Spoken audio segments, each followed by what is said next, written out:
ಎಲ್ರಿಗೂ ನಮಸ್ಕಾರ. Welcome back to my channel. ನಾನು ಪ್ರಿಯಾ. ಇವತ್ತಿನ ಈ ವಿಡಿಯೋದಲ್ಲಿ ಸಂಡೇ ಸ್ಪೆಷಲ್ ಕೈಮಾ ಬಿರಿಯಾನಿನ ಮಾಡ್ತಾ ಇದ್ದೀನಿ. ನಾವೆಲ್ಲ ಮನೆಯಲ್ಲಿ ಮಟನ್ ಬಿರಿಯಾನಿ, ಚಿಕನ್ ಬಿರಿಯಾನಿನ ಮಾಡ್ತಾನೆ ಇರ್ತೀವಿ. ಇವತ್ತಿನ ಈ ವಿಡಿಯೋದಲ್ಲಿ ಕೈಮಾ ಬಿರಿಯಾನಿನ ಮಾಡ್ತಾ ಇದ್ದೀನಿ. ಈ ವಿಡಿಯೋನ ಎಲ್ಲೂ ಸ್ಕಿಪ್ ಮಾಡದೆ ಕೊನೆವರೆಗೂ ನೋಡಿ. ಕೈಮಾ ಬಿರಿಯಾನಿ ಮಾಡೋದಕ್ಕೆ ಮೊದಲಿಗೆ ನಾನಿಲ್ಲಿ ಬೇಕಾಗಿರೋಂತಹ ವೆಜಿಟೇಬಲ್ಸ್ನ ಕಟ್ ಮಾಡ್ಕೊಂಡು ಇಟ್ಕೊಂಡಿದ್ದೀನಿ.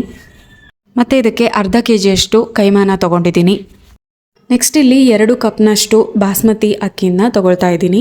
ಈ ಬಾಸ್ಮತಿ ಅಕ್ಕಿನ 2ರಿಂದ 3 ಸರ್ತಿ ನಾವು ನೀರಲ್ಲಿ ಚೆನ್ನಾಗಿ ವಾಶ್ ಮಾಡಿ ಇದನ್ನು ಮತ್ತೆ ನೀರಲ್ಲಿ ನೆನೆಸಿ ಇಟ್ಕೋಬೇಕಾಗುತ್ತೆ.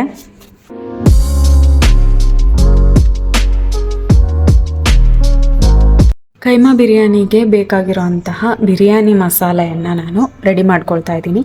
ಅದಕ್ಕೆ ನಾನೀಗ ಒಂದು ಪ್ಯಾನ್ನಲ್ಲಿ 1 ಕಪ್ನಷ್ಟು ಧನಿಯಾ, 1 ಚಮಚದಷ್ಟು ಜೀರಿಗೆ, 2 ಬೆರಳಷ್ಟು ಚಕ್ಕೆ, ಹಾಗೆ 4ರಿಂದ 5 ಲವಂಗ, 1 ಅನಾನಸ್ ಫ್ಲವರ್, 1 ಮರಾಠ ಮೊಗ್ಗು, 1 ಚಮಚದಷ್ಟು ಸ್ಟೋನ್ ಫ್ಲವರ್ ಅಂದರೆ ಕಲ್ಲುವು.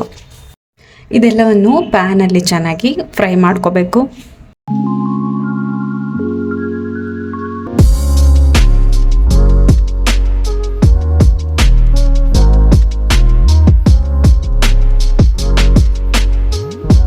ಈಗ ಇದೆಲ್ಲ ಚೆನ್ನಾಗಿ ಫ್ರೈ ಆಗಿದ ನಂತರ ಒಂದು ಮಿಕ್ಸಿ ಜಾರಲ್ಲಿ ಇದನ್ನೆಲ್ಲ ಹಾಕ್ಕೊಂಡು ಇದನ್ನು ನೈಸಾಗಿ ಪೌಡ್ರ್ ಮಾಡ್ಕೊಳ್ತಾ ಇದ್ದೀನಿ.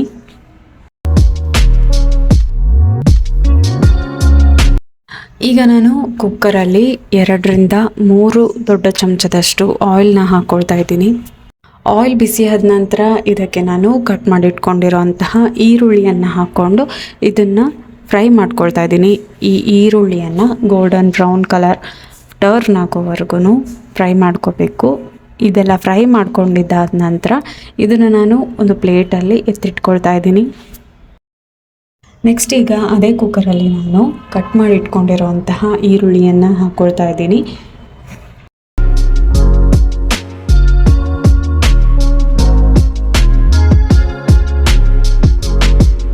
ಈರುಳ್ಳಿ ಎಲ್ಲ ಚೆನ್ನಾಗಿ ಫ್ರೈ ಆಗಿದ ನಂತರ ಇದಕ್ಕೆ ನಾನು 1 ಟೇಬಲ್ ಸ್ಪೂನ್ನಷ್ಟು ತುಪ್ಪನ ಹಾಕ್ಕೊಂಡಿದ್ದೀನಿ. ತುಪ್ಪನ ಈ ಬಿರಿಯಾನಿಗೆ ಹಾಕ್ಕೊಳ್ಳೋದ್ರಿಂದ ಟೇಸ್ಟ್ ತುಂಬಾ ಚೆನ್ನಾಗಿರುತ್ತೆ.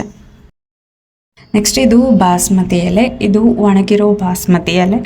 ಇದನ್ನು ನಾನು ಕಟ್ ಮಾಡಿ ಒಗ್ಗರಣೆಯಲ್ಲಿ ಹಾಕ್ಕೊಳ್ತಾ ಇದ್ದೀನಿ. ನೆಕ್ಸ್ಟ್ ಇದಕ್ಕೆ 2ರಿಂದ 3 ಪಲಾವ್ ಎಲೆಗಳನ್ನು ಕೂಡ ಹಾಕ್ಕೊಳ್ತಾ ಇದ್ದೀನಿ. ನೆಕ್ಸ್ಟ್ ಇದಕ್ಕೆ ಕಟ್ ಮಾಡಿ ಇಟ್ಕೊಂಡಿರೋಂತಹ ಮೆಣಸಿನಕಾಯಿ, ಪುದೀನ, ಮೆಂತ್ಯ ಸೊಪ್ಪನ್ನು ಹಾಕಿ ಚೆನ್ನಾಗಿ ಇದನ್ನು ಕಲಿಸ್ಕೋಬೇಕು. ಈಗ ಇದರಲ್ಲಿ ಕಟ್ ಮಾಡಿ ಇಟ್ಕೊಂಡಿರೋ ಟೊಮೆಟೊನ ಕೂಡ ಹಾಕ್ಕೊಳ್ತಾ ಇದ್ದೀನಿ. ಈ ಎಲ್ಲವನ್ನು ಹಾಕಿದ ನಂತರ ಇದನ್ನು ಚೆನ್ನಾಗಿ ಕಲಿಸ್ಕೊಳ್ಳಿ.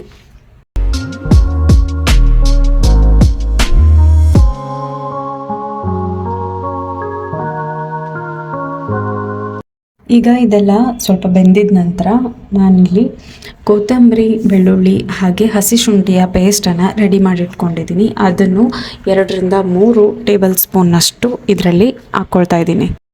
ಈಗ ಇದಕ್ಕೆ 2 ಟೇಬಲ್ ಸ್ಪೂನ್ನಷ್ಟು ಗರಂ ಮಸಾಲೆ ಪೌಡರ್ನ ಹಾಕ್ಕೊಂಡಿದ್ದೀನಿ. ಇಲ್ಲಿ ನಾನು ಮುಂಚೆನೇ ಆಲ್ ಇನ್ ಒನ್ ಮಸಾಲೆಯನ್ನು ಮನೆಯಲ್ಲೇ ರೆಡಿ ಮಾಡಿ ಇಟ್ಕೊಂಡಿದ್ದೆ. ಇದನ್ನು 2 ಟೇಬಲ್ ಸ್ಪೂನ್ನಷ್ಟು ಇದರಲ್ಲಿ ಆ್ಯಡ್ ಮಾಡ್ಕೊಳ್ತಾ ಇದ್ದೀನಿ. ಇದರ ಲಿಂಕ್ ಬೇಕಿದ್ರೆ ನಿಮಗೆ ಡಿಸ್ಕ್ರಿಪ್ಷನ್ನಲ್ಲಿ ಹಾಕಿರ್ತೀನಿ, ನೀವು ಚೆಕ್ ಮಾಡ್ಬೋದು. ನೆಕ್ಸ್ಟ್ ಈಗ ಇದಕ್ಕೆ 1 ಚಿಕ್ಕ ಟೇಬಲ್ ಸ್ಪೂನ್ನಷ್ಟು ಅರಿಶಿಣವನ್ನು ಹಾಕ್ಕೊಂಡು ಇದನ್ನೆಲ್ಲ ಚೆನ್ನಾಗಿ ಕಲಿಸ್ಕೋಬೇಕು. ನೆಕ್ಸ್ಟ್ ಈಗ ಈ ಕೈಮಾವನ್ನು ಹಾಕ್ಕೊಂಡು ಇದನ್ನು ಕೂಡ ಚೆನ್ನಾಗಿ ಹೊಂದ್ಕೊಳ್ಳೋ ರೀತಿಯಲ್ಲಿ ಇದನ್ನೆಲ್ಲ ಕಲಿಸ್ಕೋಬೇಕು. ಹಾಗೆ ಇದಕ್ಕೆ ರುಚಿಗೆ ತಕ್ಕಷ್ಟು ಉಪ್ಪನ್ನ ಕೂಡ ಹಾಕ್ಕೊಂಡು ಇದನ್ನೆಲ್ಲ ಚೆನ್ನಾಗಿ ಕಲಿಸ್ಕೊಳ್ತಾ ಇದ್ದೀನಿ. ಈ ಕೈಮಾ ಎಲ್ಲ ಚೆನ್ನಾಗಿ ಬೆಂದು ಈ ರೀತಿ ಆಯಿಲ್ ಬಿಟ್ಕೊಳ್ಳುತ್ತೆ. ಅಲ್ಲಿವರೆಗೂ ಸ್ವಲ್ಪ ಇದನ್ನು ಮೀಡಿಯಮ್ ಫ್ಲೇಮಲ್ಲಿ ಬೇಯಿಸ್ಕೋಬೇಕು. ಆಮೇಲೆ ಇದಕ್ಕೆ ನಾವು ಕೊತ್ತಂಬರಿ ಮಿಕ್ಸಿ ಮಾಡ್ಕೊಂಡಿರೋ ಈ ನೀರನ್ನೆಲ್ಲ ಹಾಕ್ಕೊಂಡು ಮತ್ತು ಅನ್ನಕ್ಕೆ ಎಷ್ಟು ಬೇಕಾಗುತ್ತೋ ಅಷ್ಟು ನೀರನ್ನು ಕೂಡ ಇದಕ್ಕೆ ಆ್ಯಡ್ ಮಾಡಿಕೊಂಡು ಇದನ್ನು ಒಂದು ಕುದಿ ಬರೋವರೆಗೂ ಸ್ವಲ್ಪ ಹೊತ್ತು ಬಿಟ್ಟು ನಂತರ ಇದಕ್ಕೆ ವಾಶ್ ಮಾಡಿ ಇಟ್ಕೊಂಡಿರೋ ಬಾಸ್ಮತಿ ಅಕ್ಕಿಯನ್ನು ಹಾಕ್ಕೋಬೇಕು.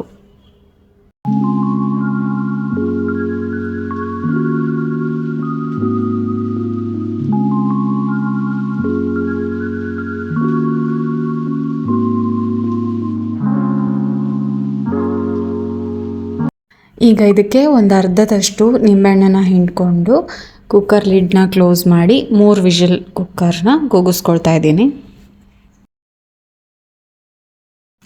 ಕುಕ್ಕರೆಲ್ಲ ತಣ್ಣಗಾದ್ಮೇಲೆ ಲಿಡ್ನ ಓಪನ್ ಮಾಡಿ ಈಗ ಬಿಸಿ ಬಿಸಿಯಾಗಿರೋ ಕೈಮಾ ಬಿರಿಯಾನಿ ರೆಡಿಯಾಗಿದೆ. ಕೈಮಾ ಬಿರಿಯಾನಿ ತುಂಬಾ ಚೆನ್ನಾಗಾಗಿತ್ತು. ನೀವು ಕೂಡ ಈ ರೆಸಿಪಿನ ಟ್ರೈ ಮಾಡಿ ನೋಡಿ. ಮನೆಯಲ್ಲಿ ಎಲ್ಲರೂ ತುಂಬಾ ಇಷ್ಟಪಡ್ತಾರೆ. ನಿಮಗೆಲ್ಲ ಈ ವಿಡಿಯೋ ಇಷ್ಟ ಆಗಿದ್ದರೆ ಪ್ಲೀಸ್ ಒಂದು ಲೈಕ್ ಮಾಡಿ, ಹಾಗೆ ಈ ವಿಡಿಯೋನ ನಿಮ್ಮ ಫ್ರೆಂಡ್ಸ್ ಹಾಗೂ ಫ್ಯಾಮಿಲಿಗಳಲ್ಲಿ ಶೇರ್ ಮಾಡಿ. ಕೊನೆವರೆಗೂ ವಿಡಿಯೋನ ನೋಡಿದ್ದಕ್ಕೆ ಧನ್ಯವಾದಗಳು.